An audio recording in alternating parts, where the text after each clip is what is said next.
Një investigim i publikuar nga Bloomberg ka hedhur dritë mbi një nga marrëveshjet më të mëdha dhe më të diskutueshme të epokës së Viktor Orban në Hungari, duke vënë në qendër të vëmendjes kompaninë 4IG, grupin që zotëron edhe One Albania. Sipas Bloomberg, qeveria Orban kishte firmosur në fshehtësi një kontratë gjigante për 1.3 trilion fornitësh, ose rreth 4.3 miliard dollar, me 4IG vetëm pak javë përpara humbjes së pushtetit.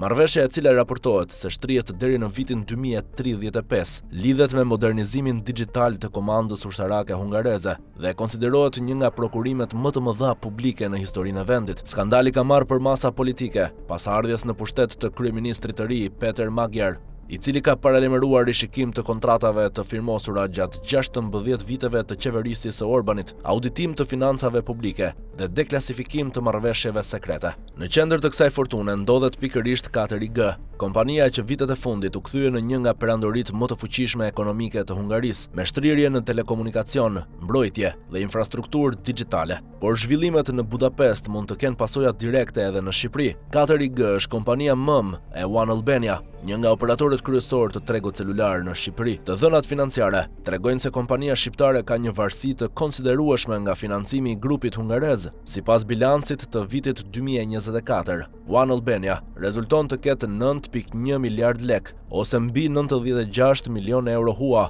të marrë nga grupi mëm 4IG. Kjo do të thotë se çdo goditje financiare apo politike ndaj 4IG në Hungari mund të krijojë efekt zinxhir edhe mbi aktivitetin e grupit në Shqipëri.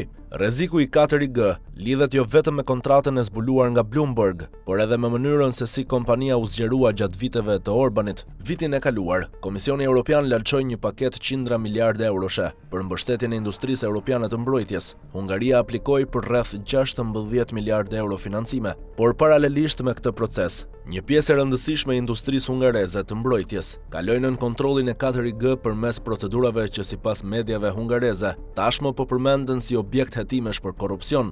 Sipas raportimeve në Hungari, pikërisht 4IG pritej të ishte një nga përfituesit kryesor të këtyre fondeve, ndërkohë vetëm pak ditë më parë aksioneri kryesor i 4IG, biznesmeni Gellert Yazaj, zhvilloi takime në Tiranë dhe Podgoricë për zgjerimin e investimeve të grupit në Ballkan.